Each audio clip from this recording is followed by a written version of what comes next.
पहले Ajit Agarkar chairman selection committee ने भारत की टीम का ऐलान किया।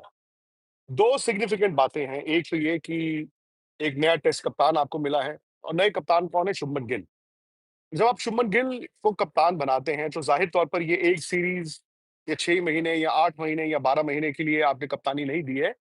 ये आपने एक लॉन्ग टर्म विजन के तहत शुभमन गिल को कप्तान बनाया, क्योंकि अगर आप सिर्फ इंग्लैंड सीरीज देख रहे होते तो आपके पास और भी ऑप्शंस थे, आपके पास और भी विकल्प थे, जिसमें शायद केएल राहुल भी थे, शायद बुमराह भी थे। हालांकि मुझे ये लगा कि बुमराह को जब इन्होंने कप्तानी की रेस से खुद ही बाहर किया, तो अब आने वाले वक्त में बुमराह टेस्ट क्रिकेट कितनी खेलते हैं मुझे भी नहीं पता। बिकॉज अंदर से जो मर्जी कहें आप, भले ही वो 3 टेस्ट मैचेस के लिए ही फिट थे, कप्तान वो हो सकते थे, बट वो स्टॉप गैप अरेंजमेंट होता ना, कि आप बुमराह कप्तान हैं और 2 टेस्ट मैचेस में शुभमन गिल उनके अंडर एमएस धोनी को तैयार किया गया था टेस्ट क्रिकेट में। खैर यहाँ पर सिलेक्टर्स ने कहा है कि नहीं, अगर बुमराह पूरी तरह से लॉन्ग टर्म हमारे प्रोस्पेक्ट नहीं है कप्तानी के, तो हम शुभमन गिल के साथ जाएंगे। Fair enough. यहाँ पर दिक्कत ये है कि आप इंग्लैंड में खेल रहे हैं। आप सब जानते हैं कि यार जून में आप सीरीज स्टार्ट करेंगे हेडिंग्ले, जो सीमिंग ट्रैक है। मतलब इंग्लैंड ने इस बार इंडिया को first half of the summer, जहां पर बरसातें और ठंड होती है, में इनवाइट किया है। नंबर वन, यहाँ पर बैटिंग बड़ी मुश्किल होती है। सेकेंडली उन्होंने शुरू किया है हेडिंग्ले, लीड्स, जो इंग्लैंड का अरसे से आप देखें ट्रेडिशनली सबसे ज्यादा सीम करने वाला ट्रैक रहा है। वहां पर एटमोसफियर भी बड़ा हैवी होता है, फास्ट बॉलर जो है वो बड़ा परेशान करते हैं। फिर वो नीचे लेके आते हैं। सेकंड टेस्ट मैच उन्होंने बर्मिंघम कराया, एजबेस्टन, वहां पे भी फास्ट बॉलर्स को मदद मिलती है। सो इंग्लैंड ने शेड्यूल ऐसा बनाया कि पहले 2 टेस्ट मैचेस इंडिया को बस के नीचे लिटा दो ठंड में, उस तरह का किया है। लेकिन अब वही बात आ जाती है कि इंडिया की टीम आप कैसे देखते हैं? एक तो ये कि शुभमन गिल कप्तान है, भाई सबसे पहले तो उनको मुबारकबाद। अब मैंने कल एक ट्वीट किया था, मैंने कहा कि यार देखो, शुभमन गिल को जब कप्तान बना दिया है, या जो भी टीम होगी, रोहित शर्मा, विराट कोहली, अश्विन, पुजारा, रहाणे, मोहम्मद शमी, इन सब से आगे जाके कोई भी सीरीज किसी भी टीम के लिए आसान नहीं होती। तो मैंने भी ट्वीट किया कि यार इनको वक्त देना, इन प्लेयर्स को, इस कप्तान को वक्त देना, आप इनको बहुत जल्दी जज मत करना। बट हम इंडियंस हैं और ये क्रिकेट है, तो जितना मर्जी हम लोग प्रीच कर दें, जितना मर्जी ज्ञान दे दें, यार होता यही है कि हार और जीत ना हमारे लिए मैटर करती है। लेकिन ऐसा भी नहीं है कि यार इंग्लैंड जा रहे हैं तो आप हारने के लिए जा रहे हैं। क्यों हारने के लिए जा रहे हैं? पीएसएल सीजन 2025 के अंदर मुल्तान सुल्तान का सफर इख्तिताम का पहुंचा, लेकिन बहुत ही ज़्यादा बैड लक एंडिंग हुई। मुल्तान सुल्तान सिर्फ अपने टोटल पीएसएल के मैचेस में से एक मैच जीतने में कामयाब हुई, बाकी उसके बाद बैक टू बैक तमाम मैच हारती चली गई। आज के मैच में भी कोटा ग्लैडिएटर की शानदार परफॉर्मेंस और बिलखसूस कोटा ग्लैडिएटर के हसन नवाज के जारहाना बैटिंग।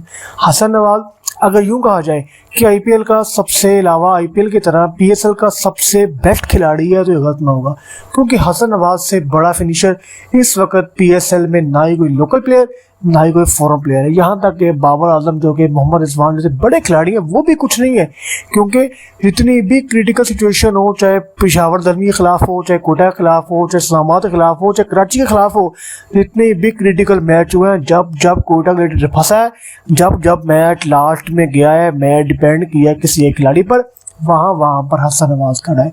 और यही देखने वालों का कहना है कि हसन नवाज की टीम में जगह पक्की होती भी नजर आ रही है।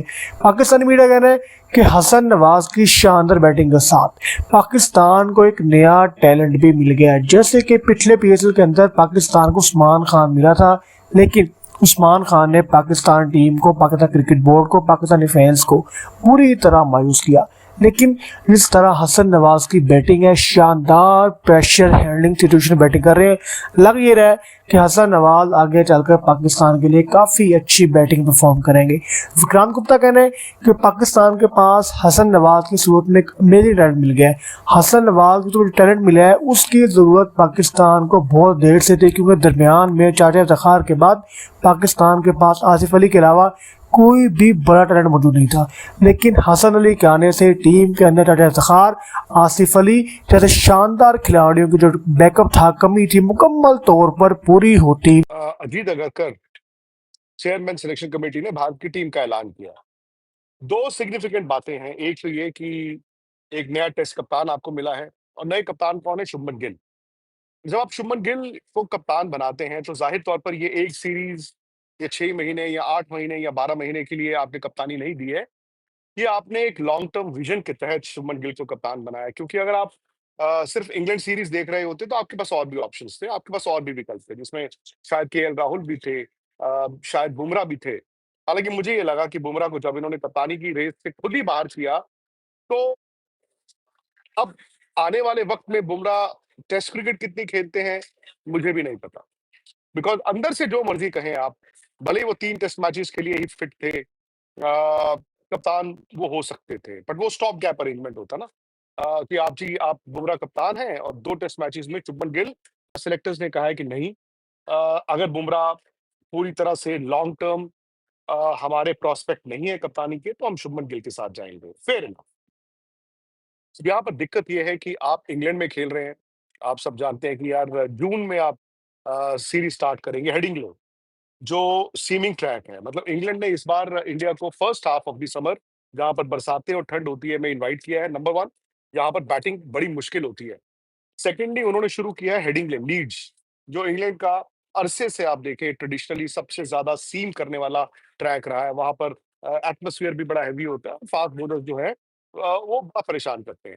फिर वो नीचे लेके आते हैं, सेकंड टेस्ट मैच उन्होंने बर्मिंघम कराया, एजबेस्टन, वहाँ पे भी फास्ट बॉलर्स को मदद मिलती है। सो इंग्लैंड ने शेड्यूल ऐसा बनाया कि पहले 2 टेस्ट मैचेस इंडिया को बस के नीचे लिटा दो ठंड में, उस तरह का किया है। लेकिन अब वही बात आ जाती है कि इंडिया की टीम आप कैसे देखते हैं?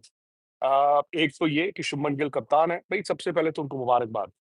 अब मैंने कल एक ट्वीट किया था, मैंने कहा कि यार देखो, शुभमन गिल को जब कप्तान बना दिया है, या जो भी टीम होगी, रोहित शर्मा, विराट कोहली, अश्विन, पुजारा, रहाणे, मोहम्मद शमी, इन सब से आगे जाके कोई भी सीरीज़ किसी भी टीम के लिए आसान नहीं होती। तो मैंने भी ट्वीट किया कि यार इनको वक़्त देना, इन प्लेयर्स को, इस कप्तान को वक़्त देना, आप इनको बहुत जल्दी जज मत करना।